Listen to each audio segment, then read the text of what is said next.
Anyone can make mistakes or fail sometimes, right? The history of mankind is often based on misguided perceptions, unknown perspectives, and wrong assumptions. Think about it. There was a time in business when most people, strongly believed that you would never ever find a job if you had failed at school. Worse, you would be called stupid forever. There was a time in movies, literature, and science fiction when the hero would only have one flaw. It would make him or her vulnerable, human-like. He would have been perfect without this bad damn thing. There was a time in life when the brightest minds on the planet strongly believed that the earth was flat. And they believed it so hard, they were ready to kill for that idea, which turned out to be wrong.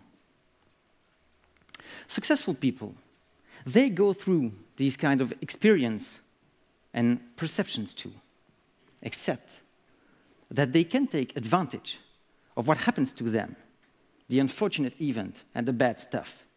They turn them into gold to innovate and build their own success. Let me give you a few examples. In business, think about Richard Branson, founder of the Virgin brand. In the early 1970s, the man was selling cut-price records by mail order. Imagine his reaction when one of the biggest national postal strikes happened in the UK. Most businesses could have fallen overnight, right? Not Sir Branson's. The British entrepreneur went on and looked up for a store to open. And so the story about the whole Virgin megastores began. Remember Steve Jobs, fired from the company he started, Apple, when he was 30.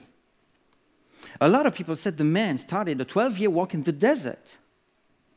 Steve Jobs explained, he started one of the most creative parts of his life. He created Pixar, the worldwide animation movie studios. I'm sure you know about it if you have kids.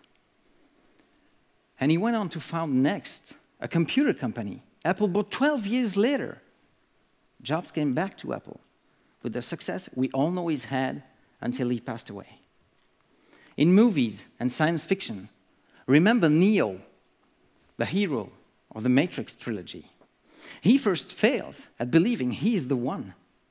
And when he's asked to jump from one building to another as an exercise to open his mind, he smashes to the floor and crashes to the ground. Remember Bruce Wayne, the Batman. He often fails at believing he can succeed in his mission to inspire and save the people of Gotham City. In life, there are plenty of people out there wasting their time mourning over their failures and past mistakes, while others, no smarter than you and I, no biologically different, get up every morning to perform better than they did the previous day, change the world and succeed. Today, I want to talk to you about these people. They all share one thing. They are the main character in their own stories. This is the definition of a hero. Business heroes, movie heroes, everyday heroes. They all get up to change the world and to go their own world and to go beyond their failures to succeed. How do they do that? Well, as you may know, I studied criminology. And I did put a lot of sociology in my course of study. I loved it. For about 5 years, I learned to observe the attitude of a person within a group of people and understand the motives that lead somebody to step out of line. Criminology focuses on the bad reasons and the bad people who cross limits. And for about 10 years in business now, I chose to focus not on the bad stuff, but on the good reasons, the great purpose, and the top-notch results anybody can achieve when it becomes outstanding or amazing. What I understood is that in both cases, either bad or good, the frameworks, patterns, and process are almost the same. And I realized over the years that it's almost the same with the perception of failure.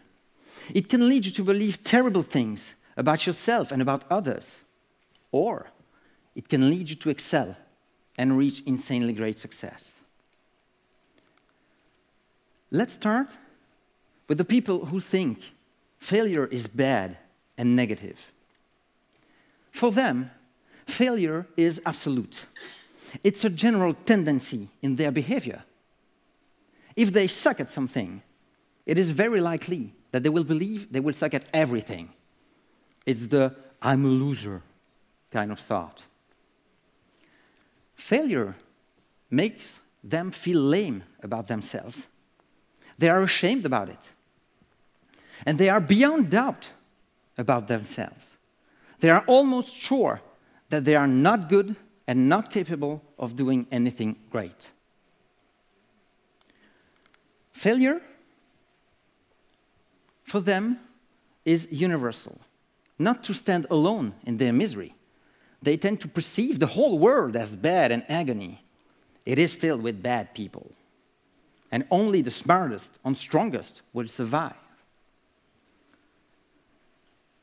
In this mindset, failure is relentless. It's inevitable. It will happen to anyone, especially them, and there are absolutely no ways you can escape it. Therefore, failure is something you just can't learn from. You can't grow from it. It becomes irrelevant. It is just something that you should hide from and hide in your resume. This whole belief leads them to fear. They try to avoid failure at any cost, even at the cost of not living the great adventure of life. It means that if they were still kids, they would not go on the bike to learn and ride it for fear of falling down. As grown-ups, ladies and gentlemen, failure is their ultimate excuse. Failure is what they use for not trying. They would rather not know what they could achieve than try and dare to fail. This is what failure means to those people. And I know a lot about it, because I believed it was like that for years. I believed it when I had my first car accident, nobody injured.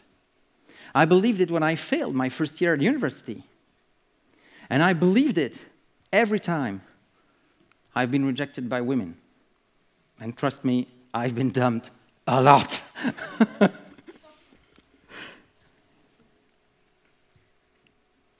People who think that way are partly right. It's just that you will never, ever count them in the club of very successful people. The successful people, they also have to deal with failure, except that they see things differently. Failure for them is part of the trip. First of all, to them, failure is relative. It regards a particular thing at a particular time. It does not imply they are entirely bad persons. As Brazilian writer Paulo Coelho says, nothing is completely wrong. Even a broken clock is right twice a day. Failure is also intimate. It concerns them and them only. They don't try to blame others for their own mistakes. They don't deny failure. They don't deny their responsibility. They don't deny their fear. They use it and go beyond it to succeed. Failure, that way, becomes adjustable. It means that if they screw up once, it won't necessarily be the case on their next move. And so they can use today's failure to build tomorrow's success. This is what it is for successful people. failure is a very powerful learning tool. Harvard professor Tal Ben-Shahar says it. If you don't learn to fail, you fail to learn. A child learns to walk by falling down first, right? And then getting up. That's what they say in the Matrix movie. When Neo fails his first attempt to jump between the two buildings. Everybody falls the first time. This is key to the successful ones. Failure is useful. They use it as an habit. They tame it, and they use it as a stepping stone in their course of success. It is a badge of experience. If you think about it, it all comes down to evolution. Evolution tells us what? That we require adaptation. As human beings, if we were unable to adapt to changes, we would be extinct by now. Adaptation requires the ability to take advantage of opportunities and also the ability to deal with failure. It means bouncing against the wall sometimes. It means falling down. Falling down is not the problem. Staying on the floor face down and lying there, that's the problem. Remember Bruce Wayne, Batman. As a kid, he was trapped in a hole. His father comes and rescues him. What does he say to his son? Why do we fall, Bruce? So we can learn to pick ourselves up. So it is okay to fail, and it is okay to fall, as long as we get back up on our feet, learn from what happened, and keep moving forward. Ultimately, that's what failure is for successful people. It's fuel. It's the energy they feel when they know they are on their way. It's the power that excites them when they do things that count. It's the passion they experience, when they know they are on their way. That is what failure is for the heroes. How can we go from one side to the other? From the dark side of the force to the light side of it? Well, I believe in 3 things. First, we have to raise our own standards. We have to look up and put high expectations on ourselves. No great long-lasting success came easily. 2, we have to rethink our perception of failure. Unless you decide otherwise, failures are not absolute. They are relative. They are not permanent. They are temporary. They are not opposed to success. They are entirely part of it. 3, we have to take care of resources. Where can we find the energy to perform such a profound change? I think the answer might be in the question. You see, I truly believe and deeply believe that we can all be the main character in our own stories. You saw a lot of my heroes in the presentation. Here's one more. One of my personal heroes, James Hetfield, lead singer of the band Metallica, once said, "Dream big and dare to fail." And that's what I wish for all of us. Because that way, the real question about failure is no longer, will I fail, versus, will I succeed? The real question becomes, what can I do? And how can I hold on long enough to use whatever happened to me in my life as a contribution to my success? The bottom line of all this is that failure and success, they're pretty close to each other. They are both sides of the same coin. It means that like success, failure is all about attitude. It means that what happens to you is less important than what you will do with it. How will we flip the coin? To conclude, I'd like to use a French sentence. It sounds horrible in English.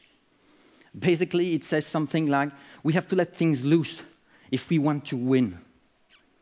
In French, you may want to say, puisqu'on récolte ce qu'on sème, plantons-nous. Merci.